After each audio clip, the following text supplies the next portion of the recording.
চরম দুঃসময়ে বন্ধুর পরিচয় দিল পাকিস্তান। নিজেদের ক্ষতি হবে জেনেও বাংলাদেশের পাশে দাঁড়িয়েছে তারা।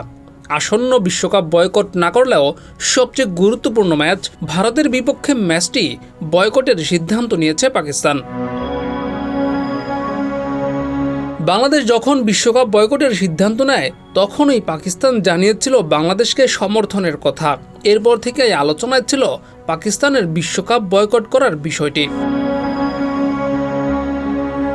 এদিকে পাকিস্তান সরকারের সিদ্ধান্তের প্রতিক্রিয়া জানিয়েছে আইসিসি। এক বিবৃতিতে আইসিসি জানিয়েছে তারা রাষ্ট্রের নীতি ও সিদ্ধান্তকে সম্মান জানায়, তবে পাকিস্তান সরকারের এমন কোনো পদক্ষেপ শুধু বিশ্ব ক্রিকেটের জন্যই ক্ষতিকর হবে না, বরং পাকিস্তান সহ বিশ্বের অসংখ্য ক্রিকেট প্রেমীদের মনে গভীর হতাশা তৈরি করবে বলে বিবৃতিতে জানায় আইসিসি। সেই সঙ্গে পাকিস্তানকে সতর্ক করে আইসিসি জানিয়েছে পিসিবি এই সিদ্ধান্ত নেওয়ার আগে দেশের ক্রিকেটের ভবিষ্যতের উপর এর দীর্ঘস্থায়ী এবং গভীর প্রভাব নিয়ে গুরুত্বের সঙ্গে ভাববে, কেননা এমন সিদ্ধান্তে বিশ্ব ক্রিকেটের সামগ্রিক ব্যবস্থাই ক্ষতিগ্রস্ত হয়ে পড়তে পারে, কেননা অংশীদার ও সুবিধাভোগী হিসেবে পিসিবি নিজেও জড়িত।